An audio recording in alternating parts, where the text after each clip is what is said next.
අපි කවුරුත් භූමාට දෙවියන්ගේ පටන් අකනිටා බඹලව දක්වාම දස දහසක් ලෝකදා තුළ දෙවියනොත් ඒ වගේ මෙදා බුදුරජාණන් වහන්සේගේ උතුම් රතන සූට දේශනාවාදී සුවිශේෂී දේශනා ශ්‍රවණය කරන්න ආරාධනා කොට වදාළ කෝටි ලක්ෂයක් සක්වල සියලු දෙව් බමුන්ටත් මේ උතුම් ධර්මය ශ්‍රවණය කරන්න පැමිණෙත්වා වැඩම කරත්වා කියන ප්‍රාර්ථනාවෙන් ධර්ම දේශනාවට ප්‍රථම දෙවියන්ට අපි ආරාධනා කරමු. සාදු සාදු සමන්තා චක්කවාලේසු අට්‍රා ගච්ඡන්තු දේවතා සද්දම්මං මුනිරාජස්ස සුනන්තු සග්ග මොක්ඛදං ධම්මස්සවන කාලෝ අයං බදන්තා ධම්මස්සවන කාලෝ අයං බදන්තා ධම්මස්සවන කාලෝ අයං බදන්තා නමෝ තස්ස භගවතු වරහතු සම්මා සම්බුද්දස්ස නමෝ තස්ස භගවතු වරහතු සම්මා සම්බුද්දස්ස නමෝ තස්ස භගවතු වරහතු සම්මා සම්බුද්දස්ස අතිගෞරවනීය පූජනීය මහා සංඝරත්නයන් අවසරයි. ඒ වගේම අද උතුම් පොසොන් පුන් පොහෝ දවසේ මේ ධර්මයේ ශ්‍රවණය කරන්න මේ අන්තර්ජාලය ඔස්සේ සූම් මාධ්‍ය ඔස්සේ වගේම Facebook YouTube ආදී සමාජ මාධ්‍ය රැසක් ඔස්සේ මේ ධර්මයේ ශ්‍රවණය කරන්න එකතු වෙලා ඉන්න පින්වත් ඔබ හැම දෙනාටමත් ධර්මයේ ශ්‍රවණය කරන ලක්වාසී ලෝවාසී හැම දෙනාටමත් මේ උතුම් ධර්ම ශ්‍රවණය නිවන් අවබෝධයේ පිණිස නිවන් දොරටුවක් බවට පත්වේවා කියලා අපි මුලින්ම ආශිර්වාද ප්‍රාර්ථනා කරනවා. විශේෂයෙන් මේ ධර්ම දේශනා පොසොන් පුන් පොහොය නිමිති කරගෙන ජාත්‍යන්තර කලන මිතුරු සංවිධානය බොහොම සද්ධාවෙන් ඔබ හැම දෙනා වෙනුවෙන් සංවිධානය කරපු ධර්ම දේශනා මාලාව. මීට දින ගණනාවකට පෙර මේ ධර්ම දේශනාවට සම්බන්ධ වෙන බොහෝ ස්වාමීන් වහන්සේලාත් මුල් කරගෙන අපේ රටේ මේ ලෝකයේ ඇති වෙලා තියෙන වර්තමාන තත්ත්වය මේ වසංගත තත්ත්වය තුළ බුදුරජාණන් වහන්සේගේ බුදුගුණ සිහිපත් කරමින් බුදුගුණ ඇසුරෙන් ලංකාභූමි අරමුණු කරගෙන බුදුගුණ අධිෂ්ඨානයක් සත්‍යක්‍රියාවක් බුද්ධානුස්සතිය වඩමින් මේ හැම දෙනාම සිදු කරන්නට යෙදුණා. අපි දැක්ක අන්තර්ජාලය තුළ ලක්ෂ සංඛ්‍යාත පිරිසක් ඒ සඳහා එකතුවමින් බුදුගුණ වඩපු වාර ගණන ලක්ෂ සංඛ්‍යාත වාර ගණනක් බුදුගුණම සිහිපත් කරමින් අපේ රට අරමුණු කරගෙන මෛත්‍රී කරන්නට බුදුගුණවලින් සෙත් පතන්නට මේ පිංහතුන් සම්බන්ධ වෙලා තිබුණා. පිංහතුනි අද පොසොන් පුන් පොහෝ දවස. තිං අද අපේ බුදුරජාණන් වහන්සේ සම්බුදු කෘත්‍ය අවසන් කරලා පිරිනිවන් පෑමට පස්සේ බුදුරජාණන් වහන්සේ පිරිනිවන් පාලා අවුරුදු 236කට පමණ පසුව තමයි මුලින්ම ඔය තුන්වැනි ධර්ම සංගායනාව සිදුවනේ. අපේ බුදුහාමුදුරු පිරිනිවන් පාලා හරියටම මාස 3ක් අවසන් යන තැන පළවෙනි ධර්ම සංගායනාව සිදුවෙනවා. ඊළඟට අපේ බුදුරජාණන් වහන්සේ පිරිනිවන් පාලා අවුරුදු 100ක් අවසන් වෙන තැන කාලාශෝක කියන රජ්ජුරුවන්ගේ ප්‍රධානත්වයෙන් සබ්බකාමී යස මහරහතන් වහන්සේලා එකතු වෙලා දෙවනි වතාවටත් ධර්ම සංගායනාවක් සිදු වෙනවා. තුන්වෙනි ධර්ම සංගායනාවට මූලික වෙන්නේ ඔබ දන්නවා මිහිඳු මහරහතන් වහන්සේ ලංකාවට වැඩම කරන්න තුන්වෙනි ධර්ම සංගායනාව මේ හැම කටයුත්තකට මූලික වෙන්නේ ඉතා විශේෂ කාරණා කීපයක්. පිංහතුනේ අපි අද මේ ධර්ම දේශනාවේදී එකක් තමයි මිහිඳු මහරහතන් වහන්සේගේ වැඩමවීමත් සමග මේ ධර්මයේ ව්‍යාප්ත වෙච්ච ආකාරය වගේම සම්බුද්ධ ශාසනයත් එක්ක දෙවිවරුන්ගේ තියෙන සම්බන්ධය මේ දෙවියන් කොච්චර සම්බුද්ධ ශාසනයට උපකාරයක් වෙනවද දෙවියන්ගේ පිහිට අපිට කොච්චර වැදගත් වෙනවද මේ කාරණාත් අපිට සාකච්ඡා කරන්න පුළුවන්. දෙවනි ධර්ම සංගායනාව අවසන් වෙලා ඉර්දි බල සම්පන්න මහරහතන් වහන්සේලා දිවසින් බැලුවා මේ සංගායනාවෙන් ස්ථාපිත කරපු මේ ධර්ම විනය මෙන්න ධර්මය මෙන්න විනය මෙන්න බුද්ධ ශාසනය කියලා 84,000ක ධර්මස්කන්ධය සංගායනා කරලා ස්ථාපිත කරලා ශිෂ්‍යානු ශිෂ්‍ය පරම්පරාවල් වලට පැවරුවා අනාගතයට ආරක්ෂා කරගෙන යන්න. එදා වැඩ සිටිය ඉර්දිමත් මහරහතන් වහන්සේලා අනාගතය දිහා බැලුවා තව කොච්පමණ කාලයක් අනතුරක් ව්‍යසනයක් විපතක් කරදර බාධා නැතුව මේ සංගායනාවෙන් ස්ථාපිත කරපු මේ ධර්මය අනාගතයට අරගෙන යන්න පුළුවන්. බොහෝ කාලයක් අරගෙන යන්න පුළුවන්කමක් නෑ. අනාගතයේ ආයමත් මිත්‍යා දෘෂ්ටික රජවරු බලවත් වෙනවා. බුද්ධ ශාසනයට හානි කරනවා. ඔවුන් වෙහෙර විහාර විනාශ කරනවා. මිත්‍යා දෘෂ්ටිය බලවත් වෙන කාලයක් එනවා. අන්නේ වෙලාවේ ඉර්දිමත් මහරහතන් වහන්සේලා ඉර්දියෙන් බැලුවා අනාගතයේ මේ බුද්ධ ශාසනයේ බබලවන්න දක්ෂ ධර්මදර විනයදර ධර්ම කතික මහා පින් ඇති මහා පෞරුෂයක් ඇති එවැනි පින්වන්ත කෙනෙක් අනාගතයේ මනුලොව පහළ වෙයිද මනුස්ස ලෝකේ දැන් ඉන්නවද? උන්වහන්සේලා දිවසින් බැලුවා මනුලොව නෑ රහතන් වහන්සේලා ඉන්නවා. බොහෝ රහතන් වහන්සේලා කෙලෙස් ප්‍රහාණය කරලා තම තමන් විමුක්ති සුව විඳලා පිරිනිවන් පානවා. බොහෝ රහතන් වහන්සේලා ධර්ම ප්‍රචාරයට එච්චර උනන්දු වෙන්නෙත් නෑ. උන්වහන්සේලා තමන්ගේ විමුක්තිය උදා කරගෙන පිරිනිවන් පානවා. ඔය අතර කලාතුරකින් තමයි මේ ශාසනය තුළ බුද්ධ ශාසනය බබලවන්න අනාගත ශාසනය වෙනුවෙන් විශාල කැපවීමක් කරගෙන අභියෝග භාරගෙන ශාසනය බබලවන්න දක්ෂාය පහළ වෙන කලාතුරකින් ශාසනය. එතකොට ඉර්දිමත් මහරහතන් වහන්සේලා දෙව්ලෝ බැලුවා. චාතු මහරාජික දිව්‍ය ලෝකේ ඉන්න දෙවියන් අතරවත් ඉන්නවද මනුලොවට ඇවිල්ලා ශාසනය බබලවන්න දක්ෂ කෙනෙක්? ඒ දිව්‍ය ලෝකෙත් නෑ. තව්තිසා දෙව්ලොව බැලුවා. සක්‍ර දෙවියන් වැඩ ඉන්නේ තව්තිසාවේ. මේ සක්‍ර දෙවියන් වැඩ ඉන්න තව්තිසා දෙව්ලොව දෙවියන් අතර බැලුවා මගපල්ලාබී දෙවුරු ඉන්නවා. බොහෝ පින් ඇති අය ඉන්නවා. හැබැයි බුද්ධ ශාසනයේ බබලවන්න තරම් ශක්ති සම්පන්න කෙනෙක් අනාගත අභියෝගවලට මුහුණ දෙන්න කෙනෙක් ඒ දෙව්ලොවත් නෑ. යාමය තුසිතය නිම්මාන් රති පරනිම්මිත වසව මේ සදෙව්ලොවම බැලුව දෙව්වරු ඒත් නෑ. ඊළඟට බ්‍රහ්ම ලෝකවල බැලුවා. උන්වහන්සේලා දිවසින් බ්‍රහ්ම තල එකින් එක විමසීමස මහා බ්‍රහ්ම අවිහ අතප්ප ඔය වගේ බ්‍රහ්ම තල විමසීමස යනවා. සුද්ධාවාස බ්‍රහ්ම ලෝක බැලුවා. උන්වහන්සේලා ඉතින් එහෙම පිරිනිවන් පානවනේ ආයෙත් නැහැ. රූපී බ්‍රහ්ම ලෝක 16ක් තියෙනවා. ඔහොම බලාගෙන යනකොට බඹලව ඉන්නවා දේවතාවෙක් තිස්ස කියලා දේවතාවෙක්. මහා පින් ඇති පාරමී සම්පූර්ණ කරගෙන යන මහා පින් ඇති පෙර සසරේ ධර්ම කතිකේ උපෝපං ආත්ම භාවල මේ ත්‍රිපිටකයේ දරාගෙන ඒ ධර්මය කටපාඩම් කරගෙන ධර්ම ප්‍රචාරයේ දීලා ධර්මය යන්න අයට කියලා දීලා එවැනි සංසාරික දක්ෂතා ඇති මහා පින්වන්ත කෙනෙක් බඹලව ඉන්නවා තිස්ස නම් වූ බ්‍රහ්ම දේවතාවෙක්. ඒ වෙලාවේ 이르දි බල සම්පන්න මහරහතන් වහන්සේලා සාකච්ඡා කරලා 이르දිමත් රහතන් වහන්සේලා කිහිප නමක් 이르දියෙන් වැඩම කරා බ්‍රහ්ම තලයට. වැඩම කරලා මේ තිස්ස නම් වූ බ්‍රහ්ම දේවතාව මුණ ගැහිලා ඒ බ්‍රහ්ම දෙවියන්ට ආරාධනාවක් කරා. ඔබ වහන්සේ අනාගත බුද්ධ ශාසනය ආරක්ෂාව වෙනුවෙන් මනුලොවට ආ යුතුයි කියලා. ඒ වෙලාවේ තිස්ස බ්‍රහ්ම දෙවියන් ප්‍රතික්ෂේප කළා කියනවා මම කාම ලෝකෙ දිහා හැරිලවත් බලන්න කැමති නෑ කියලා. ඒකට හේතුව පින්වතුනි බ්‍රහ්ම ලෝකවල ඉන්න බ්‍රහ්ම දෙවිවරු පංචකාමයන් ඉක්මවා ගිය අය.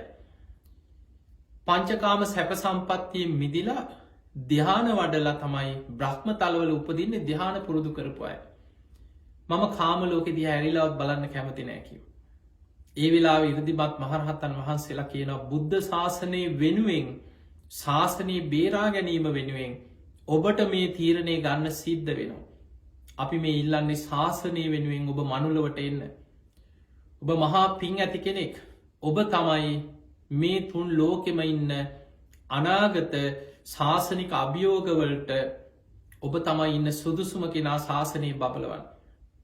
අර මහරහතන් වහන්සේලාගේ ඉල්ලීම මත ඒ වෙලා තිස්ස නම් වූ බ්‍රහ්ම දේවතාවා කල්පනා කරලා කියනවා හොඳයි මම ආරාධනාව පිළිගන්න. මං මනුලුවට එන්න. එදා ඉරදිමත් මහරහතන් වහන්සේලාගේ ආරාධනාව පිළිගෙන බ්‍රහ්මලෝ එකෙන් මනුස්සලෝකෙට ආපු මේ තිස්ස කියන බ්‍රහ්ම දේවතාව තමයි තුන්වෙනි ධර්ම සංගායනාවට මුල්වෙන මොග්ගලී පුත්ත තිස්ස මහරහතන් වහන්සේ බවට පත්වෙන්. තුන්වෙනි ධර්ම සංගායනාව සිදු කරනකොට උන්වහන්සේ බොහෝම වයෝවෘදයි. මොග්ගලී පුත්ත තිස්ස මහරහතන් වහන්සේ අවුරුදු 120ක්ම ආයුෂ වින්දනය කරමින් වැඩ සිටිය. මිහිදු මහරහතන් වහන්සේගේ ගුරුවරයා මිහිදු හාමුදුරුවන්ම පැවිදි කරේ ත්‍රිපිටක ධර්මය ඉගැන්නුවේ ධර්මප්‍රචාරය පිණිස ලෝකයට ධර්මදූත පිරිස පිටත් කරලා යවන්නේ 1000ක් රහතන් වහන්සේලා එකතු කරගෙන තුන්වෙනි ධර්ම සංගායනාවට මූලිකත්වය ගන්නේ මේ මොග්ගලී පුත්ත තිස්ස මහරහතන් වහන්සේ. අර මහරහතන් වහන්සේගේ ඉල්ලීම මත බඹලොවින් මනුලවට ශාසනය බේරගන්න ආපු මේ බ්‍රහ්ම දේවතාව තමයි මනුස්ස ලෝකෙට ඇවිල්ලා පුංචි වයසම පැවිදි වුණා. ත්‍රිපිටක ධර්මය කටපාඩමින් දරාගත්තා. සීල සමාධි ප්‍රඥා වඩලා උතුම් මරහත්වයට පත් වුණා. ඔබ දන්නවා ධර්මාශෝක රජ්ජුරුව මුලින් ධර්මයට නැඹුරු වෙච්ච චරිතයක් නෙමේ චණ්ඩාශෝක කිව්වේ. විශාල යුද්ධයක් කරලා කාලිංග යුද්ධේ මිනිස්සු මරලා මහ විශාල යුද්ධයක් කරලා අවසානයේ තමන්ටම මහ විශාල අධිරාජ්‍යයක් යටත් කරගත්තත් අර මිනිස්සුන්ගේ විලාප හඬ මේ මිනිස්සු මැරිලා වැටිච්ච හැටි මේවා තමන්ට දෝංකාර දෙමින් තමන්ට මහරාත්‍රී පවා මෙව මතක් වෙනවා. දවසක් රජ්ජුරුවෝ සඳලු තලෙන් පහළ බලාගෙන ඔය ගැන කල්පනා කර පසු තැවි ඉන්නවා. මොන තරන් රාජ්‍ය ලෝකෙන් මං යටත් කර ගත්තාද. මොකක්ද මේ ජයග්‍රහණය කියලා ඒ ගැන හිතහිතා ඉන්නකොට පුංචි සාමනේරයන් වහන්සේ නමක් වඩින නීග්‍රෝධ සාමනේරයන් වහන්සේ අවුරුදු 7යි. උන්වහන්සේගේ සාන්ත ඉරියව් උන්වහන්සේ වඩින හැටි උඩුමහල ඉඳම් බලාගෙන ඉඳලා රාජ බටයම් පිටත් කරා අන්න අර සාමනේරයන් අර ස්වාමීන් වහන්සේ අර පොඩි හාමුදුරුවෝ එක් කරගෙන මාලිගාවට එක් කරගෙනාව. දැන් රජුරෝ දන්නේ මේ රහතන් වහන්සේ නමක් කියලා. පොඩි හාමුදුරුවෝ කෙනෙක් බොහොම සංවරයි. උන්වහන්සේ ඉරියව් හරීම ප්‍රසන්නයි. හරිම තැම්පත්. ඒ වෙලාවේ ගෞරව සත්කාර දක්වලා කිව්වා ස්වාමීනි ඔබ වහන්සේ කැමති තැනකින් වාඩි වෙන්න. මේ තියෙන ආසනවල ඔබ වහන්සේ කැමති තැනකින් වැඩ ඉන්න. පුංචි සාමනීර ස්වාමීන් වහන්සේ වුණත් වටපිට බැලුවා. තමන් වගේ කෙනෙකුට වැඩ ඉන්න තිබිච්ච උසස්ම තැන තමයි රාජාසනේ. රජකම ගන්න නෙමෙයි. නමුත් ධර්ම රාජයන් වහන්සේගේ බුදුරජාණන් වහන්සේගේ ධර්මයයි දේශනා කරන්න මේ අවස්ථාව ලැබුණේ මේ අධිරාජ්‍යයට. ඒ නිසා අර සිංහාසනය මත වැඩ සිටිය රජ්ජුරුවන්ට හිතුනා කියනවා මේ පුංචි සාමනේරයන් වහන්සේ මගේ රාජ්‍යම අල්ලගත්ත නේද කියලා. ඒ වෙලාවේ රජ්ජුරුව පුංචි ආසනයක වාඩි වුණා. වාඩි වෙලා කිව්වා ස්වාමීනි මගේ හිත හැදෙන්න මට බණ පදයක් කියන්න. මේ නීග්‍රෝධ සාමනේරයන් වහන්සේ ධම්ම පදයේ තියෙනවා අප්පමාද වර්ගය කියලා ගාථා 20ක් විතර තියෙනවා. මේ ධම්ම පදයේ තියෙන අප්පමාද වර්ගයේම ගාථාවන් එකින් එක විස්තර කරමින් අප්‍රමාදීව ධර්මාවබෝධය කරා යන ආකාරය තමයි එහි සඳහන් වෙන්නේ. අකුසල් යටපත් කරලා කෙලෙස් ප්‍රහාණය කරමින් උපන්නා වූ අකුසල් ප්‍රහාණය කළ නූපන් අකුසල් නූපදවන විදිහට උපන් කුසල් බලවත් කරමින් නූපන් කුසල් උපදවමින් සතර සම්‍යක් ප්‍රධාන වීරියෙන් අප්‍රමාද වර්ගයේ තියෙන වීරිය බලවත් කරගෙන ධර්මාවබෝධයට යන හැටි. එතකොට මෙන්න මේ ගාථා විස්තර කරමින් රජ්ජුරුවන්ට බණ කිව්වේ මේ පුංචි සාමනේරයන් වහන්සේ. බණහල රජ්ජුරුවෝ එදා තෙරුවන් සරණ ගියා. අර මහා අධිරාජ්‍ය තිසරණයේ පිහිටියේ බුද්ධ ශාසනයේ පැහැදුනේ තුනුරුවන් සරණ යන්නේ පුංචි සාමනීර නීග්‍රෝධ සාමනීරයන් වහන්සේගෙන් බණහල්. එදා බුදුන් සරණ ගියා, ධර්මයේ සරණ ගියා, සංඝයා සරණ ගියා. එදා පටන් රජ්ජුරුවන්ගේ පුරුද්දක් තිබුණා. බුද්ධ ශාසනයට බොහොම සද්ධාවෙන් සලකනවා. ස්වාමීන් වහන්සේලා වඩම්මලා දන් පිළිගන්නවා, මාලිගාවේ දන් පැන් පූජා කරනවා. ඔය අතර රජ්ජුරුවන්ට හිතුණා මං නිතර බණ අහන්නට ඕනේ. ස්වාමීන් වහන්සේලා මාලිගාවට වඩම්මලා දැන් රජ්ජුරුවෝ නිතර ධර්මයේ ශ්‍රවණය කරනවා. එහෙම බණ අහනකොට ඔය අතරේ රජ්ජුරුවෝ දවසක් ඇහුවා, ස්වාමීනි මේ වෙනකොට බුදුරජාණන් වහන්සේ පිරිනිවන් පාලා දැන් අවුරුදු 230 ගානක්. මේ වෙනකොට දඹදිව් තලයේ වැඩ ඉන්න ශ්‍රේෂ්ඨතම මහරහතන් වහන්සේ කවුද කියලා ඇහුවා. අන්න එතකොට අර වැඩ හිටිය ස්වාමීන් වහන්සේලා කිව්වා මේ වෙනකොට අද මේ වෙනකොට නම් දඹදිව වැඩ ඉන්න ශ්‍රේෂ්ඨතම ස්වාමීන් වහන්සේ තමයි මොග්ගලීපුත්තිස්ස මහරහතන් වහන්සේ. උන්වහන්සේ මෙහි ඉඳන් බොහෝ දුර ඉන්නේ. උන්වහන්සේ හුදකලාවේ ඉන්නේ. කැලෑ ප්‍රදේශයක හුදකලාව ශිෂ්‍ය භික්ෂුන් වහන්සේලාට ධර්ම විනය උගන්වමින් උන්වහන්සේ වැඩ ඉන්නවා. ඒ වෙලේ රජ්ජුරුවෝ ගංගානං ගඟ දිගේ නැවක් සකස් කරලා ගඟ දිගේ රාජකීය දූත පිරිසක් පිටත් කරලා ඇරියා. උන්වහන්සේට වඩින්න කියලා ආරාධනා කළා. හැබැයි ආරාධනෙ පිළිගත්තේ නැහැ. දෙවනි වතාවෙත් ආරාධනා කරා, ඒත් පිළිගත්තේ නැහැ. තුන්වෙනි වතාවේ රජ්ජුරුවෝ ආරාධනා කරන බුද්ධ ශාසනය වෙනුවෙන් මම කැමති ඔබ වහන්සේගේ අවවාද අනුශාසනා පරිදි ශාසනය වෙනුවෙන් කටයුතු කරන්න. ඔබ වහන්සේ මගේ ආරාධනය පිළිගෙන වඩින්. අන්නේ වෙලාවේ එතකොට අපිට පේනවා මේ බොහෝ ස්වාමීන් වහන්සේලා ශාසනය වෙනුවෙන් කරන ඉල්ලීම පිළිගන්නවා. රජ්ජුරුවෝ ආරාධනා කරත්, අධිරාජ්‍ය ආරාධනා කරත් පිළිනොගන්න ඉල්ලීම බුද්ධ ශාසනය වෙනුවෙන් කරන ආරාධනා පිළිගත්තා. උන්වහන්සේ පිළි අරගෙන මහරහතන් වහන්සේලා ඇතුළු ශිෂ්‍ය භික්ෂූන් වහන්සේලා සමග අර රජ්ජුරුවෝ බොහොම ගෞරවයෙන් බොහෝ දුරක් මේ නැවෙන් තමයි උන්වහන්සේ වැඩි. ඒ වැඩියට පස්සේ දැන් ඒ නැව සේන්දු වෙනකොට ගංගානං ගඟේ තොටුපොලේ රජ්ජුරුවෝ කරවටක් වෙනකම් වතුරට බැස්ස කියන. බැහැලා වැඳගෙන මේ මහරහතන් වහන්සේ වයෝවෘදයි ඒ වෙනකොට. උන්වහන්සේව දෑතින්ම පිළිගත්තා. පිළි අරගෙන උන්වහන්සේව ආසනය කර බොහොම ලස්සන මණ්ඩපයක් හදලා සරසලා තිබුණා මේ ගම් ඉවුර. එතන උන්වහන්සේට පනවපු ආසනයට උන්වහන්සේ වැඩම කරවලා උන්වහන්සේ වඩා හිඳවලා රජ්ජුරුවෝ පුදුම ශ්‍රද්ධාවෙන් වන්දනා කළා කිව්වා, අනේ ස්වාමීනි මං කැමති ආශ්චර්යයක් බලන්න. මං අහලා තියෙනවා බුදුරජාණන් වහන්සේගේ ශ්‍රාවකයෝ හරිම 이르දි බල සම්පන්නයි කියලා. ඔබ වහන්සේට පුළුවන් නම් මට ප්‍රාතිහාරයක් පෙන්වන්න කියලා. ඒ වෙලාවේ මේ මහරහතන් වහන්සේ මොග්ගලීපුත්තිස්ස මහරහතන් වහන්සේ අහනවා, රජතුමනි උන්වහන්සේ බැලුවා මේ රජ්ජුරුවන්ට ප්‍රාතිහාරයක් දැක්වලා 이르දි ප්‍රාතිහාරයක් පෙන්නුවොත් රජ්ජුරුවන්ගේ හිත පහදිනවා. බුදුහාමුදුරුවෝ ගැන ශාසනය ගැනයි පහදින්නේ. ඒ පැහැදිලා ශාසනය වෙනුවෙන් විශාල දේවල් සිදු කරලා අනාගතයේ ශාසනය බබලවන්න මේ රජ්ජුරුවෝ කටයුතු කරනවා.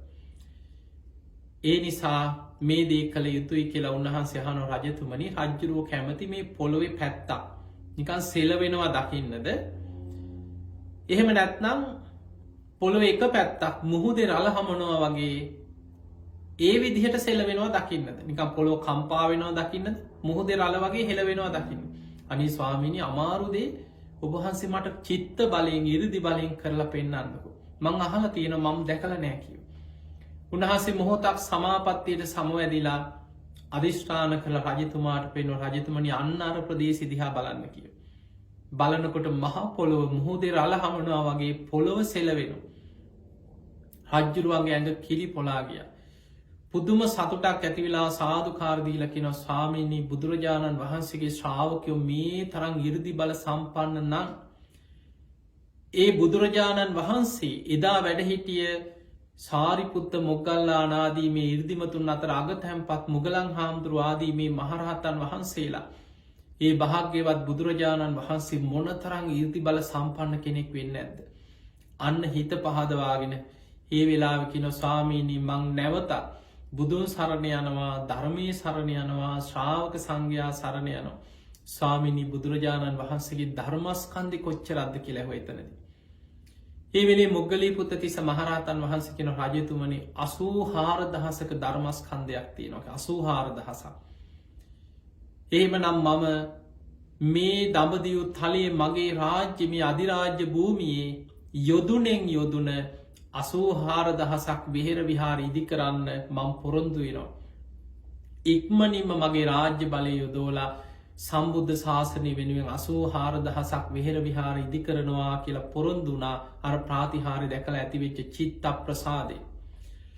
ඒ වගේම 84000ක් විහෙර විහාර ඉදි කරලා වෙසක් පුන් පොහෝ දවසේ ඔබ අහලා ඇති මේ කාරණා බුදු පළවෙනි ධර්ම සංගායනාව අවසානයේ අර බෙදලා දීපු ධාතුන් වහන්සේලාගෙන් ද්‍රෝණ 7ක් ආපහු එකතු කරලා පොළොව ඇතුලේ වාල සංඝටකයේ නමින් තැනක ධාතු නිදානයක් කරා අනාගතයේ මිත්‍යා දෘෂ්ටික රජවරු බලවත් වෙලා මේ චෛත්‍යයට හානි කරන බව දැක්ක නිසා මහා කාශ්‍යප මහරහතන් වහන්සේ ඒ පොළොව ඇතුලේ ධාතු නිදානයේදී උන්වහන්සේ දකිනවා අනාගතයේ ධර්මාශෝක නම් රජ කෙනෙක් පහළ වෙලා මේ පොළොව ඇතුලේ තියෙන ධාතුන් වහන්සේලා ද්‍රෝණ 7 උඩට මතු කරලා ගන්න.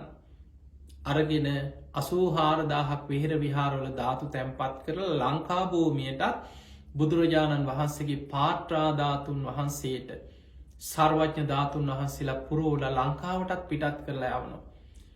ඒ නිසා සම්බුද්ධ ශාසනය වෙනුවෙන් ධර්මාශෝක රජතුමා පහළ වෙලා මේක මතු කරගෙන මේ ධාතුන් වහන්සේලා ලබා ගන්න තෙක් වෙන කිසිවෙකුට ලං වෙන්නවත් නොහැකි වේවා කියන අධිෂ්ඨානයෙන් තමයි පොළොව ඇතුලේ ධාතු නිදානයක් කරවන්නේ.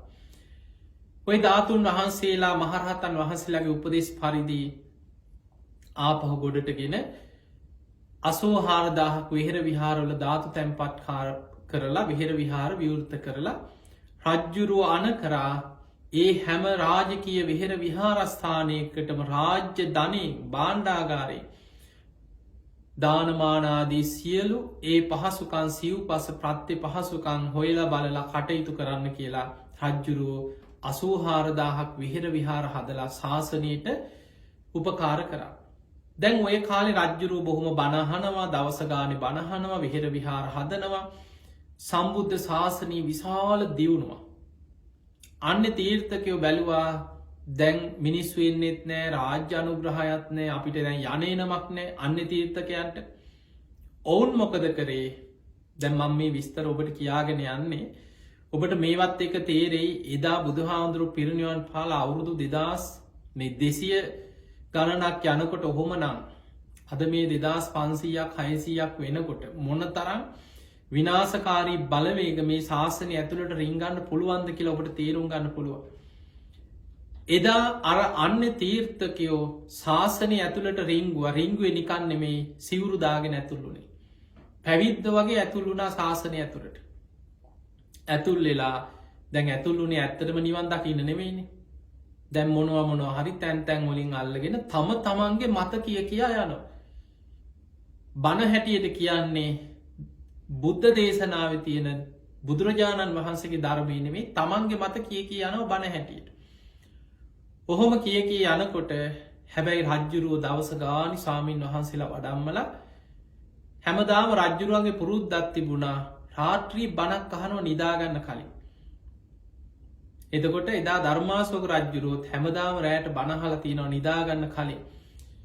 ඔහොම බණ අහගෙන කාලයක් යනකොට දැන් ධර්ම දේශනාවලට වඩම්මන ස්වාමීන් වහන්සේලා එක විහාරස්ථාන වලින් වඩම්මනවා. කියන්නේ එක දේවල්. පරස්පර විරෝධී අදහස්, ධර්මයට එකඟ නැති අදහස්, විකෘති ධර්ම කරුණු කියා යනවා. ධර්මාශෝක රජ්ජුරුව බුද්ධිමත්. රජ්ජුරුවන්ට හිතුණා දැන් මේ වඩින ස්වාමීන් වහන්සේලා කියන ඒවා ගැලපෙන්නේ නැහනේ. බුදුරජාණන් වහන්සේගේ ධර්ම එකක් වෙන්න ඉපෑ. ඇයි මේ එක අදහස්, එක මතවාද, එක දේවල් කියන්නේ? මොකක් හරි මේ තුල තියෙන්න ඕනේ පිරිහීමක්. ඒ වෙලාවේ මොග්ගලී පුත්තිස්ස මහරහතන් වහන්සේ ආයමත් උන්වහන්සේ මුණ ගැහෙන්න ගිහිලා රජ්ජුරුව කරුණු විමසනවා. කරුණු විමසලා ශාසනය ඇතුලේ විස්තරේ හොයලා මේ ගැන සම්පූර්ණ අධ්‍යයනයක් කරනවා. මොකක්ද මේ වෙලා තියෙන්නේ? බලනකොට මහරහතන් වහන්සේලාගේ උපදේශ අනුව රජ්ජුරුව හොයලා බලනකොට දැනගන්නවා අන්‍ය තීර්ථකයෝ 60,000ක් විතර ශාසනය ඇතුළට ඇතුල් වෙලා සිවුරුදාගෙන. එතකොට නිගේ එක්කෙනෙක් දෙන්නේ තුන් දෙනෙක් නෙමෙයි. අන්‍ය තීර්ථකයෝ 60,000ක් සිවුරුදාගෙන මේ අර රජ්ජුරුවන්ගේ රාජ්‍ය අනුග්‍රහය ලැබෙන නිසා විහෙර විහාරවලට ඇතුල් වෙලා පැවිදි වෙලා ධර්මය නැතුව අධර්මය කිය යනු. ඒ වෙලා රජ්ජුරුව මොග්ගලී පුත්තතිස්ස මහරහතන් වහන්සේකින් උපදෙස් ගත්තා ශාසනය පිරිසිදු කරන්න අපි මොකද කළ යුත්තේ.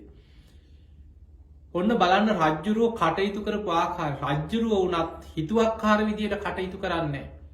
මොග්ගලී පුත්තතිස්ස මහරහතන් වහන්සේගේ උපදෙස් පරිදි රාජ්‍ය කටයුතු යුව රජ්ජුරුව කෙනෙකුට පවරල උතුම් සීලේක පිහිටලා මහරහතන් වහන්සේලා ඇසුරේ ධර්මාසෝක රජ්ජුරුව විනේ ගැන හැදෑරීමක් කරලා තියෙන. බුදුරජාණන් වහන්සේගේ විනේ සඳහන් වෙන කාරණා ගැන රජ්ජුරුවොත් අධ්‍යයනයක් කරා තීරණයක් ගන්න කලින්. මහරහතන් වහන්සේලාගේ උපදේශ පරිදි විනේ ගැන හදාරලා උන්වහන්සේලාගේ උපදේශ ඇතුව ඒ වෙනකොට තෝරලා හොයලා වෙන වෙනම ප්‍රශ්න කර කර තේරුවත් ධර්මයට අනුගත නැති ධර්මයට එකඟ නැති භික්‍ෂූන් වහන්සේලා හොයන්න ගත්තා. රජ්ජුරුව හොයලා 60,000ක් හොයාගෙන සිවුරු අරෝල ඇරිය කිය. ඔන්න එදා ධර්මාසෝක රජ්ජුරුව කරපු බුද්ධිමත්මදේ. මේ ශාසනය ඇතුළි ධර්ම විනේ විනාස කර විකෘති කර වැරදි ධර්මය කිය හිටපු 60,000ක් සිවුරු අරෝල ඇරිය ගිහිල්ලා කුඹුරක් කරගෙන මොනවහරි වෙළදාමක් කරගෙන ගිහිල්ලා මේ ශාසනය කන්න නැතුව ගිහිල්ලා ඉඳ පල්ල කියලා සිවුරු අරෝල ඇරිය. ඒ යවලා මොග්ගලී පුත්තතිස්ස මහරහතන් වහන්සේ කියන රජතුමනි අපි දැන් ධර්ම සංගායනාවක් කළ යුතුයි. මෙන්න මෙයයි පිරිසිදු ධර්මය. මෙයයි විනය මෙයයි සම්බුද්ධ ශාසනය කියලා ධර්ම සංගායනාවක් කළ යුතුයි. ඒ වෙනුවෙන් 1000ක් මහරහතන් වහන්සේලා එකතු කරලා තුන්වෙනි ධර්ම සංගායනාවට කටයුතු සූදානම් කරා. ඒ වෙනකොට අර මිත්‍යා මතවාද ශාසනයට හානිකර තර්ක විතර්ක 1000ක් තිබ්බ කියන. එතකොට හිතන්න මේ බුදුහාමුදුරු පිරිනිවන් පාලා අවුරුදු 230 ගානක් යනකොට මේ බුද්ධ ශාසනයට හානිකර මතවාද 1000ක් සකවාද 500යි පරවාද 500යි කියලා එක එක වාද විවාද මේ බුද්ධ ශාසනය වෙනුවෙන් තර්ක විතර්ක මේක වැරදි මේක වැරදි එක එක පෞද්ගලික තර්ක විතර්ක ඉදිරිපත් කර. තුන්වෙනි ධර්ම සංගායනාවේ මුලින්ම මොග්ගලී පුත්තතිස්ස මහරහතන් වහන්සේ කරේ සංගායනා සභාවේදී ඔය සකවාද 500යි පරවාද 500ටයි ධර්ම විනයෙන් ත්‍රිපිටකයේම උත්තර සපයමින් මේ දාහම ඛණ්ඩනය කරලා ධර්ම සංගායනාව සිදු කරා. එතකොට අද ඒ කොටස වෙනම කතාවත් උපකරණය කියන කොටසත් එක්ක එකතු වෙලා තියෙනවා.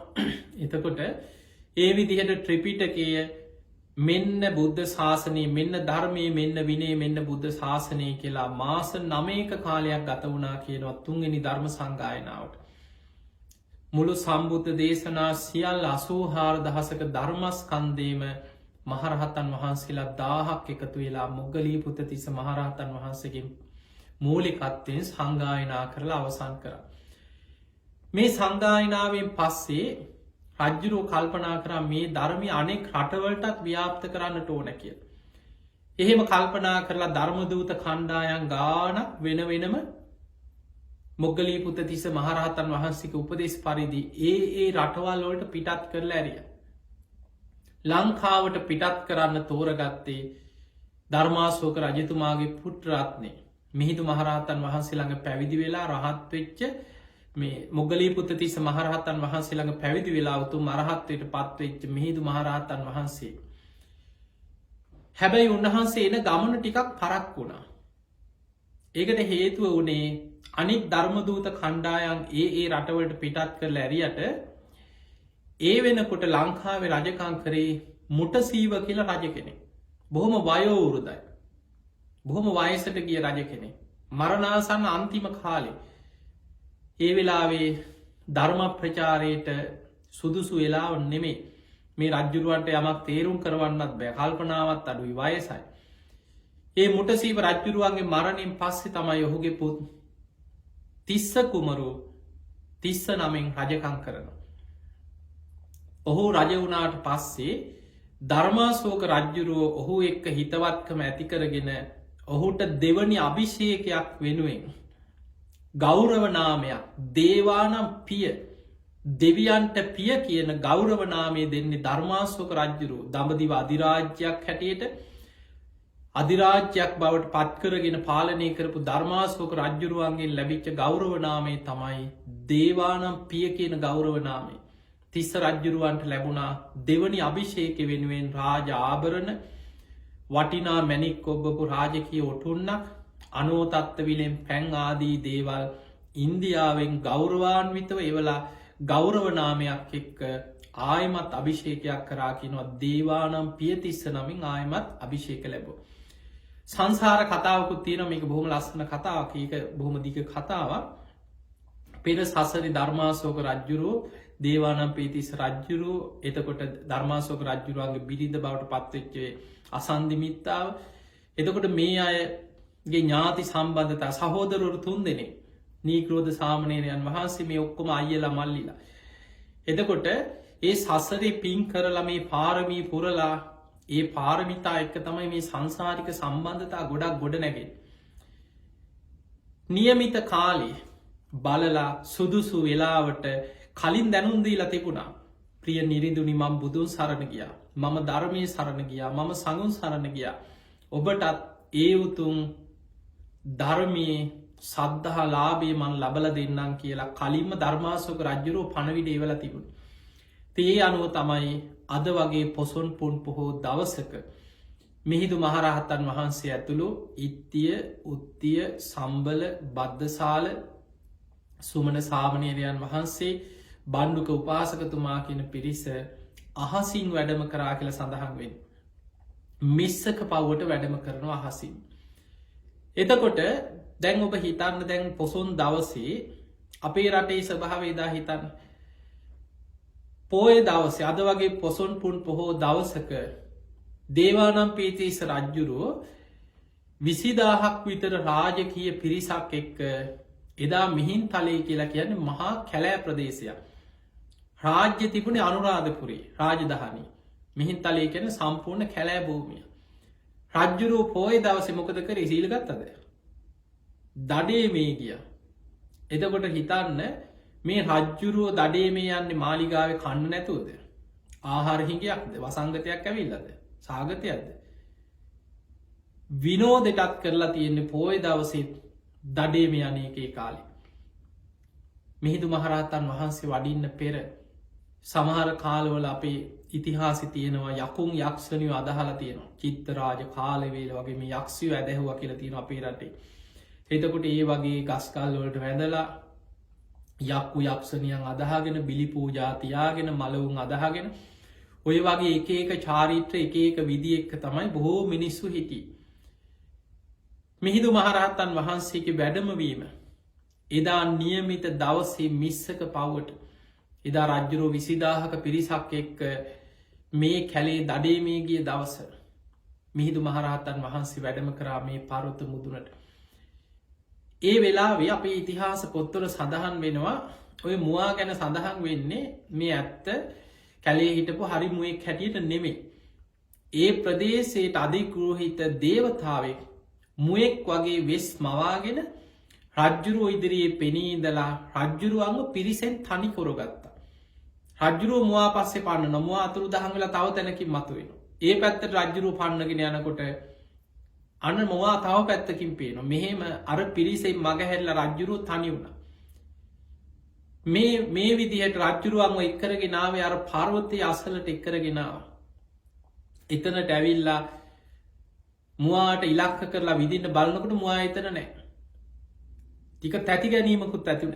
අන්නේ වෙලාවෙ තමයි තිස්ස කියලා මිහිදු මහරහතන් වහන්සේ ආමන්ත්‍රණය කරන්න දැන් බලන්න ඔබ මේ කතාව එතනින් එහාාව අඹ පැනේ ඥාති පැනේ රජ්ජුරුවන්ගේ මේ නුවන පරීක්ෂා කරන්න හරි මේ ප්‍රශ්න ඔය කතාවල බෝන තරම් බණට අහලතිය අපි බලමු මිහිදු මහරහතන් වහන්සේගේ වැඩමවීමත් එක්ක ඒ වෙලාවේ දේවානම් පියතිස්ස රජ්ජුරුවෝ අද වගේ පොසොන් පුන් පොහෝ දවසකර අවියාවිද බිම තියලා තෙරුවල් සරණ කිය. ඒ වෙලේ මතක් වුණා ඔබහන්සේලා කවුද කියලා අහනකොට කියන්නේ අපි බුදුරජාණන් වහන්සේගේ ශ්‍රාවකයෝ ශ්‍රමණාමයන් මහාරාජ අපි බුදුරජාණන් වහන්සේගේ ශ්‍රාවකයෝ මහා රජතුමනි අපි ජම්බුද්දීපේ ඉඳන් මේ දඹදිව තලයේ ඉඳන් මේ ආවේ අන්න එතකොට මතක් වුණා ධර්මාශෝක රජුරු මට කලින් පණවිඩයක් කියවලා තිබ්බ නේද? එහෙනම් මේ ඒ පිරිස තමයි මේ අපි ගැන අනුකම්පාවෙන් ලංකා භූමියට වැඩම කරලා තියෙන්නේ. ඒ වෙලාවේ අර අමාත්‍යවරු පිරිසත් එතනට දුවගෙන ආව රජුරු හොයාගෙන. ඒ සියලු දෙනා රජතුමා ඇතුළු 20000ක පිරිස ආයුධ බිම තියලා මිස්සක පව්වේදී පළවෙනියටම බණ ඇහුවේ අද වගේ දවසක.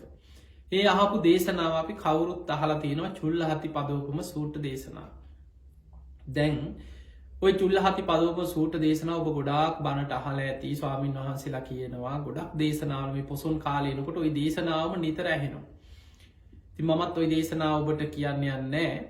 ඔබ දන්නවා ඒකේ සඳහන් වෙන්නේ ඇතෙක් මහා හස්තියෙක් හොයාගෙන යන කෙනෙක් ඇතෙක්ගේ පියවර සටහන් ඔස්සේ ඒ ඇතාගේ පා සටහන් ඇතා පිට උලපු තැන් ඇතා උස් ගස්වල ඔය කොළ අතු කඩපු තැන් මේවා මේ ලක්ෂණ ඔස්සේ ගිහිල්ලා හරියටම ඇතාව දැකගන්න. මේ තමයි මේ මහා හස්තියාකය. අන්නේ වගේ බුදු කෙනෙක්ව බුදුරජාණන් වහන්සේව ගුණ වශයෙන් අඳුනගෙන හරියටම ධර්මයෙන් බුදුන් දැකගන්න ආකාරය තමයි මේ දේශනාව සඳහන් වෙන්නේ. එතකොට රජ්ජුරුවන්ට මිහිඳු මහරහතන් වහන්සේගේ දේශනවල මේ පිළිවෙල මං ඔබට කියලා දෙන්න. පළවෙනියටම අද වගේ පොසොන් පොන් පොහෝ දවසේ මිස්සක පව්වේදී මිහිඳු මහරහතන් වහන්සේ ලංකාවට වැඩම කරලා මුලින්ම රජ්ජුරුවන්ට දේශනා කරපු දේශනාව තමයි චුල්ලහත්ති පදෝපම සූත්‍රය. ඒ දේශනාවෙන් බණහලා රජ්ජුරුව ඇතුළු අර 20000ක පිරිස රාජකීය පිරිස අර දඩේම ආපු සියලු දෙනා තුනුරුවන් ගැන හිත පහදවා ගත්තා. බුදුන් සරණ ගියා, ධර්මයේ සරණ ගියා, ශ්‍රාවක සංඝයා සරණ ගියා, තුනුරුවන් ගැන හිත පැහැදුනා. ඒ වෙලාවේ දේශනාව අවසානයේ රජ්ජුරුව කියනවා ස්වාමීනි දැන් ඉතින් ඔබ වහන්සේලා අපිත් එක්කම අනුරාධපුරයට පිටත් වෙමු කිව්වා. අපේ මාලිගා රාජකීය ගොඩනැගිලි පහසුකම් තියෙන එහෙ ඔබ වහන්සේලාට වැඩ ඉන්න අපි පහසුකම් එහි සලස්සන්න. ඔබ වහන්සේලා වඩිමු කිව්වා. මිහිඳු මහරහතන් වහන්සේ කියනවා රජතුමනි රජ්ජුරුව ඇතුළු පිරිස යන්න. අපිට අද රාත්‍රී කාර්යයක් තියෙනවා. අපි හෙට එන්න. එහෙමනම් ස්වාමීනි හෙට උදෑසන ඔබ වහන්සේලාට මම මාලිගාවේ දානයක් පිළියෙල කරනවා. ඔබ වහන්සේලා දානය වෙනුවෙන් මාලිගාවට වඩින්න. හොඳයි රජතුමනි අපි හෙට දානයට මාලිගාවට වඩිනවා කියලා මිහිඳු මහරහතන් වහන්සේ ආරාධනය පිළිගත්තා. දැන් රජ්ජුරුව ඇතුළු අර රාජකීය 20000ක පිරිස උන්වහන්සේලා සමග සතුටු සාමිච්චියෙන් කතා බහ කරලා ආරාධනය කරලා බොහොම ගෞරවයෙන් වන්දනාමාන කරලා ආපහු පිටත් වෙලා ගියා මාලිගාවට. දැන් ගිහිල්ලා රජ්ජුරුව මාලිගාව සුද්ධ පවිත්‍ර කරලා මණ්ඩපයක් හදලා බොහොම ගෞරවයෙන් දානෙ පිළියෙල කරන්න. රාජකීය පිරිස යොදවලා පාරවල් සරසලා බොහෝම ගෞරවාන්විත උන්වහන්සේලා වෙනුවෙන් ඒ කටයුතු එදා සූදානම් කරන්න පටන් ගත්තා. මිහිඳු මහරහතන් වහන්සේ ඇතුළු මේ පිරිස පොසොන් දවසේ රාත්‍රී මිස්සක පව්වෙන් නතර වුණා. තනියම කැලේ දැන්. ඒ නතර වෙන්න හේතුව තමයි ඔන්න බලන්න ධර්ම ප්‍රචාරයේදී ඉලක්ක කරපු පිළිවෙල හොඳට තේරුම් ගන්න. පළවෙනියටම යම් රටකට ආවට පස්සේ ඒ රටේ පළවෙනි පුරවැසියා ඒ රටේ රජ්ජුරුව තිසරණේ පිහිටව ගන්න ඕන. රජ්ජුරුව මිත්‍යා දෘෂ්ටික වුණොත් රජ්ජුරුව ධර්මයට එකඟ නැති වුණොත් ඒ රටේ ශාසනයේ ධර්මය බබලවන්න පුළුවන්කමක් නෑ. ඒ නිසා පළවෙනිම ඉලක්කෙ තිබ්බේ රජ්ජුරුවන්ව තිසරණේ පිහිටව. ඊළඟට එදා රාත්‍රී දෙවනී දේ තමයි ඒ රටට අධිග්‍රෝහිත දෙවි දේවතාවරු කාලයක් පුරා ඒ රටේ තිබිච්ච වත් පිළිවෙත් වැදුම් පිදුම් පුද පූජා සිරිත් විරිත් මේ වහා බැඳිච්ච යම් යම් බලවේග අමනුස්්‍යයෝ පෙරේතයෝ යක්ෂයෝ මේ බලවේග තියෙනවා ඒ භූමිය ඇසුරු කරගත්ත. ඊළඟට භූමාටු දෙවියන්ගේ පටන් මේ ලංකා භූමි ආශ්‍රිත උක්ෂ පර්වත විමාන කරගත් දෙවි දේවතාවරු සීමස්තක දෙවිවරු ඉහළ දිව්‍ය තලවල දක්වාම දෙවියන් මේ අය මේ භූමියට පහදවන්නට ඕන. එහෙම නැත්නං ඒ රටේ ධර්මප්‍රචාරය කරන්න ගියහම ඒ අයගෙන් කරදර බාධා ඇති වෙනවා ඊට පස්ස. දෙවනි ඉලක්කෙ තමයි දෙවියන් අරමුණු කරගෙන ධර්මය දේශනා කර යුතුයි. දෙවියන්ගේ හිත් පැහැදිය යුතුයි. ඒ දෙවියන් එක්කම ඒ රටට අධිග්‍රෝහිත ඒ සියලු නොපෙනෙන අමනුස්ස බලවේග ඒ සියලු දෙනාට ආරාධනා කරලා පොසොන් පෝය දවසේ රාත්‍රී මිහිදු මහරහත්තන් වහන්සේ කතා කරා එතන වැඩහිටිය භික්‍ෂූන් වහන්සේලා අතරින් සුමන සාමනීරයන් වහන්සේ බොහෝම ඉරදි බල සම්පන්නම කෙනා ධර්මාසෝක රජ්ජුරුවගේ මුණුබුරායි. එතකොට සුමන සාමනීරයන් වහන්සේට කතා කළ මිහිදු මහරහත්තන් වහන්සේ කියනවා ඔබ ඉරදියෙන් මේ ලංකා භූමිය පුරාම ගෝසාවක් පතුරුවන්න ධර්මය අහන්න කාලයයි ධර්මය අහන්න මේ මිස්සක පව්වට එන්න කියලා ආරාධනයක් කරන්න කිය. ඒ වෙලාවේ සුමන සාමනීරයන් වහන්සේ අර ගල මුදුනට නැගල අභිඥ්ඥාපාදක ධ්‍යානයකට සමුවැදිලා ඉරදියෙන් ගෝසාවක් පැතිරෙව්වා. සමන්තා චක්කවාලේසු අට්‍රාගච්චන්තු දේවතා සද්ධම්මං මුනිරාජස්ස සුනන්තු සග්ග මොක්කදක් ධම්මස්සවන කාලු අයං බදන්තා ධම්මස්සවන කාලු අයං බදන්තා ධම්මස්සවන කාලු අයං බදන්තා කිනොයි ගෝසාාව පැතිරෙව්. මේක නිකන් කටින් කෑගහල කීව එකක් නෙමේ.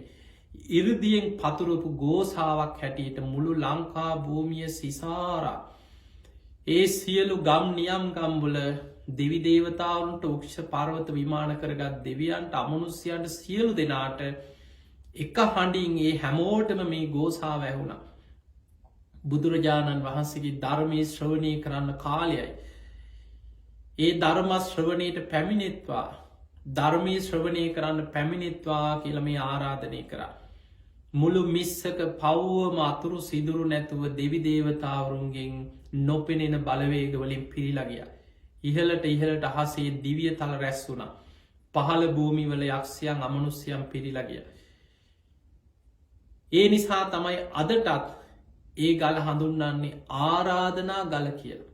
අදත් අප ඉතනට කියන ආරාධනා ගල කියලේ ගල මුදුන ඉදන් තමයි ඉරදියෙන් ගෝසාාව පැතිරෙවි දෙවියන්ට ආරාධනා කරන්න. මිහිදු මහරහතන් වහන්සේ ඒ සියලු දෙනා වෙනුවෙන් පොසොන් දවසි රාත්‍රී දේශනා කරපු දෙවනි දේශනාව තමයි සමචිත්ත පරියාය කියන සූට්‍ර දේශනාවෙන් දහම් දෙසවා. ඒ තමයි මිහිදු හාදුරු ලංකාවට වැඩම කළ දේශනා කරපු දෙවනි දේශනාව සමචිත්ත පරියාය සූට්‍රය. ඒ දේශනාව අහලා බොහෝ දෙවි දේවතාවරු මාර්ග පල් ලැබවා බොහෝ දෙවි දේවතාරු බුද්ධ ශාසනය ගැන හිත් පැහැදුනා. එතකොට ලංකා භූමිය ඇසුරු කරගෙන හිටපු උක්ෂ පර්වත සීමස්තක ආතියේ දෙවි දේවතාරු බොහෝ දෙනෙක් ශාසනය ගැන හිත් පහදවා ගත්ත. දැන් බලන්න අදටත් මේ මිහිදු මහරහතන් වහන්සේගේ මේ සම්ප්‍රදාය තමයි අදත් අපි ශ්‍රී ලාංකික භික්‍ෂූන් වහන්සේලා හැටියට මිහිදු හාමුදුරුවන්ගේ තමයි අපිට මේ ධර්මය සම්ප්‍රදාය ලැබෙන්. බුදුරජාණන් වහන්සේගේ ධර්මය අපිට ලැබුණ මිහිදු හාමුදුරුවන්. ඒ නිසා අපි මිහිදු හාමුදුරුවන් අදටත් හඳුන්වන්නේ අනුබුදු මිහිදු මහරහතන් වහන්සේ. අපිට දෙවනි බුදු කෙනෙක් වගේ අනුබුදු කියලා අපි හඳුන්නනවා මිහිදු හාමුදුරුවන්. එතකොට මිහිදු මහරහතන් වහන්සේ ලංකාවේ පොසොන් දවස කරපු පළවෙනිම දේශනාව චුල්ල හති පදෝපම සූත්‍රයේ පොසොන් දවස රාත්‍රී දෙවි දේවතාවරුන්ට කරපු දෙවනි දේශනාව තමයි සමචිත්ත පරියාය සූත්‍රය. එදා රාත්‍රී අර බණ්ඩුක උපාසකතුමාවත් පැවිදි කරා. ඔහුත් අනාගාමී ඉරුදි බල සම්පන්න කෙනෙ කොහොත් රාත්‍රී පාන්දර වෙනකොට ඉතිරි කෙලෙසුත් ප්‍රහාණය කරලා රහත් වුණ.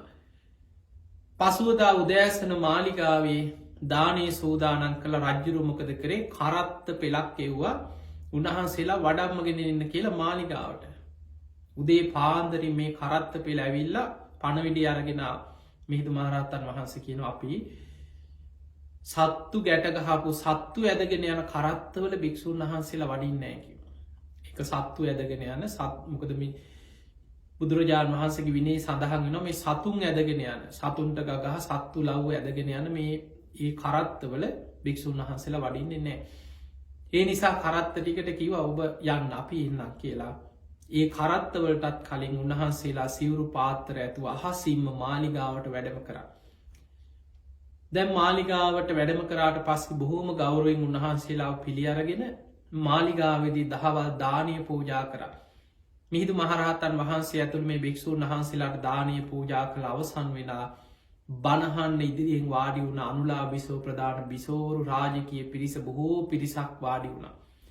මිහිඳු හාමුදුරු දෙවනි දවසේ අයට දේශනා කරපු දේශනාව පේතවත්තු විමානවත්තු ඇසුරෙනුත් සච්ච සංයුක්තයනුත් දහම් දෙසුව. පේතවත්තු කියලා කියන්න අකුසල් කළ ප්‍රේත ලෝක ඉපදිච්චායගේ ජීවිත කතා. විමානවත්තු කියලා කියන්න පින් කල දිවිය ලෝක ඉපදිච්චායගේ ජීවිත කතා. ඒවා විස්තර කරමින් දහම් දෙසවා. සච්ච සංයුක්තය ගැන චතුරාරි සත්‍යත් ඇතුළත් දේශන ගණනාවක් තියන සංයුත්තනිකායි. ඒක විස්තර කරමින් දහම් දෙසවා අනුලා බිසව ප්‍රධාන 500ක් දෙනා සෝවානාදී මාර්ග පල් ලැබුව දෙවනි දවස ඒ බණහල්.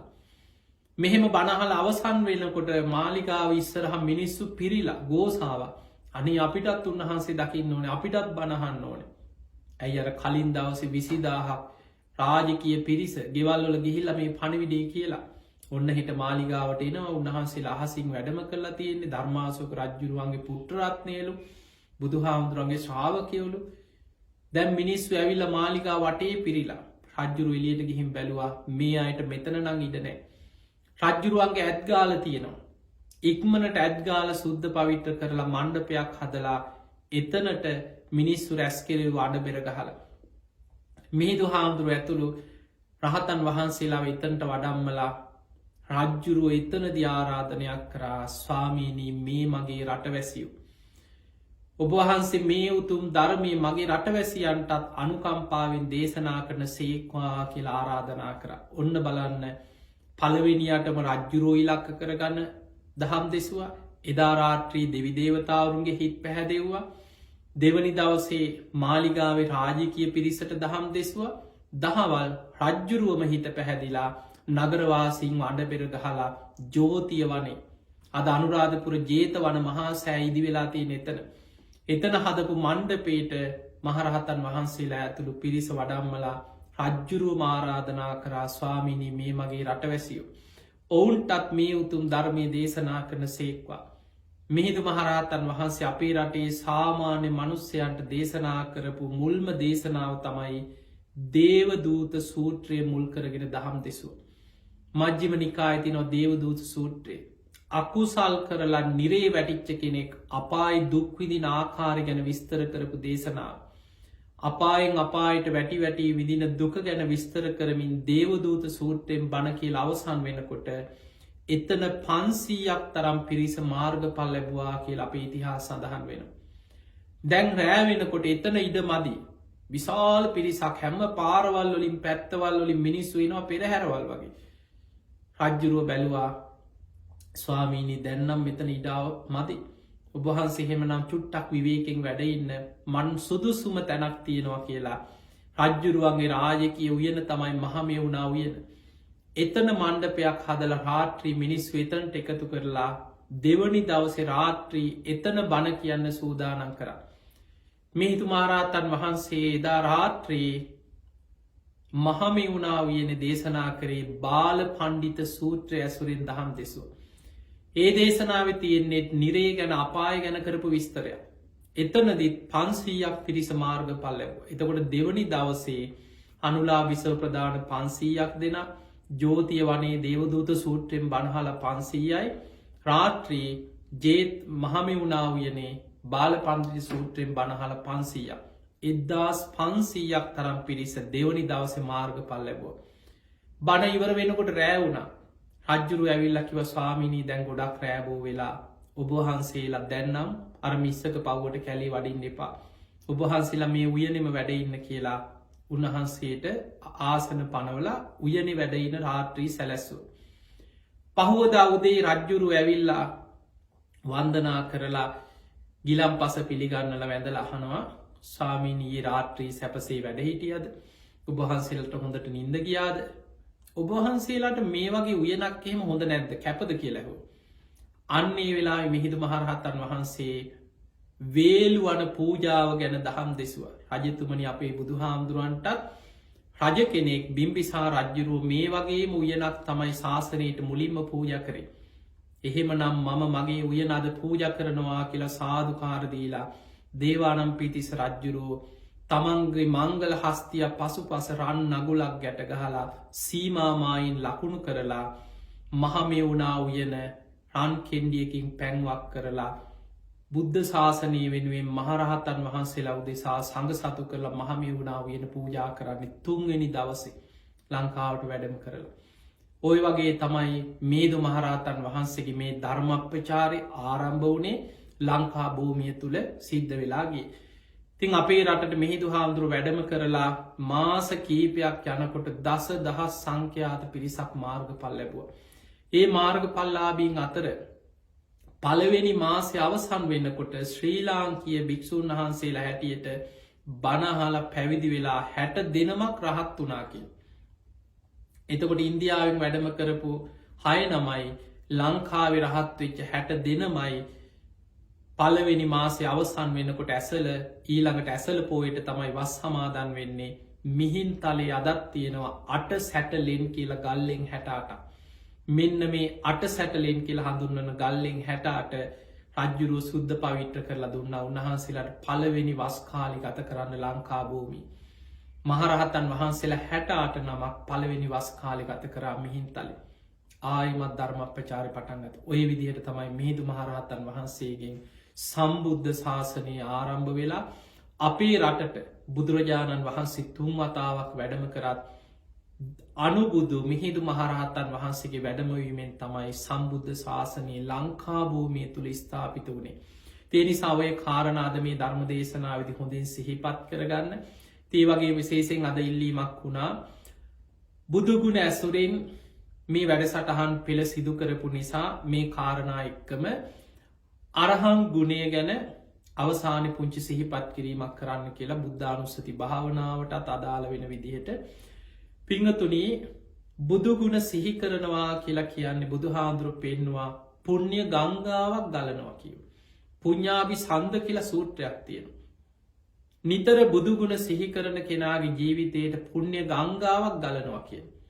ඒ නිසා එක බුදුගුණයක් හරි ඔබ නිතර සිහි කරනවා කියන්න ඔබේ ජීවිතයට පින් ගංගාවක් කියන්නේ අවසන් වෙන එකක් නෙමේ ගලාගෙන යනවා හැමවෙලේ.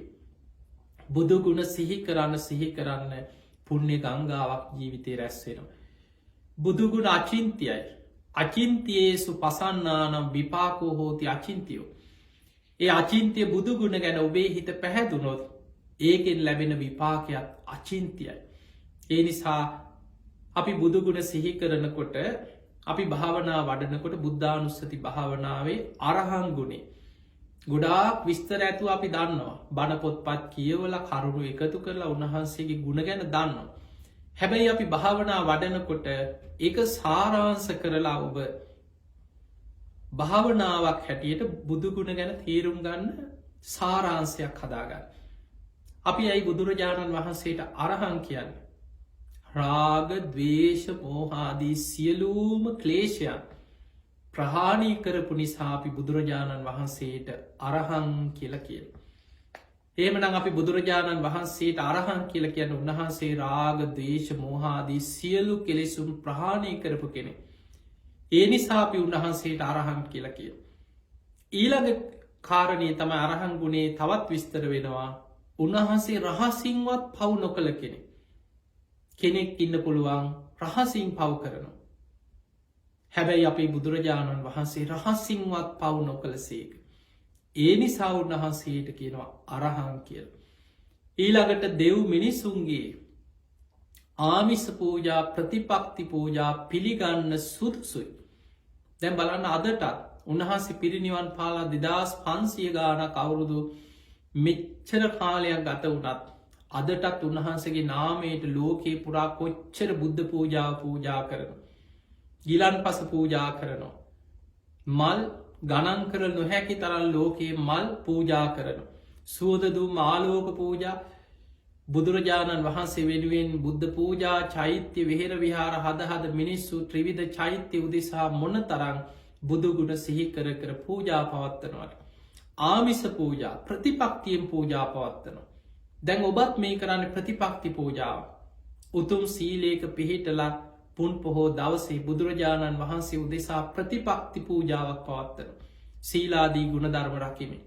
ඒ සියලු ආමිස පූජා ප්‍රතිපක්ති පූජා උන්වහන්සේ වෙනුවෙන් කරන සියලු පූජා දරාගන්න තරම් පිළිගන්න තරම් ලෝකෙයි අග්‍රම කෙනා සුදුසුම කෙනා බුදුරජාණන් වහන්සේ.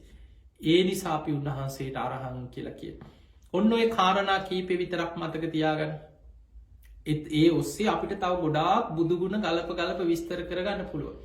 එතකොට ඔබ අරහම් බුදුගුණේ ගැන ඔය ඔස්සේ බුදුරජාණන් වහන්සේව හිතෙන් අරමුණු කරගෙන උන්වහන්සේගේ දෙතිස් මහා පුරුෂ ලක්ෂණයන්ගෙන් යුක්ත බුදු සිරුර බුදුරුව හිතේ මවාගෙන ඒ බුදුරජාණන් වහන්සේ ගැන හිතන්න මම සරණගේ බුදුරජාණන් වහන්සේ කාන්තෙන් අරහං වනසේක.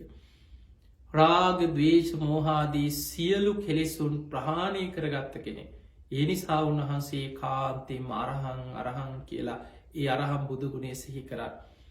රහසින්වත් පව් නොකළ සේක. උන්වහන්සේ කාන්ති මරහන්.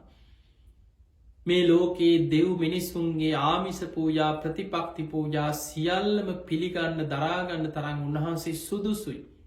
ඒ නිසා උන්වහන්සේ කාන්ති මරහන් වනසේක කියලා. අරහම් බුදුගුණේ බුදුරජාණන් වහන්සේ අරමුණු කරගෙන හිතන්. ඔය විදියට ඔබ එකින් එක බුදුගුණ මෙනෙහි කරන්න ඔබට අප්‍රමාණ පිනක් කුසලයක් රැස් කරගන්න පුළුවන්. තින් එහෙම පින්වතුනි අද මේ ධර්මශ්‍රවනයෙන් ඔබ රැස් කරගත් සියලු පින් ඔබ හැම දෙනාටමත් නිවන් අවබෝධය පිණිස ධර්මාවබෝධය පිණිස සංසාරදුකින් නිදහස්වීම පිණිසම මේ පින ආශිර්වාදයක් වේවා පාරමිතාවක්ම වේවා කියලපි ආශිර්වාද කරනවා. සියලු දෙවියෝ සාධකාරදිදී මේ පින් අනුමෝදන් වෙත්වා. දෙවියන්ගේ පිහිට රැකවරණ ආශිර්වාදය ඔබ හැම දෙනාටම ලැබේවා කියලපි ආශිර්වාද කරනවා.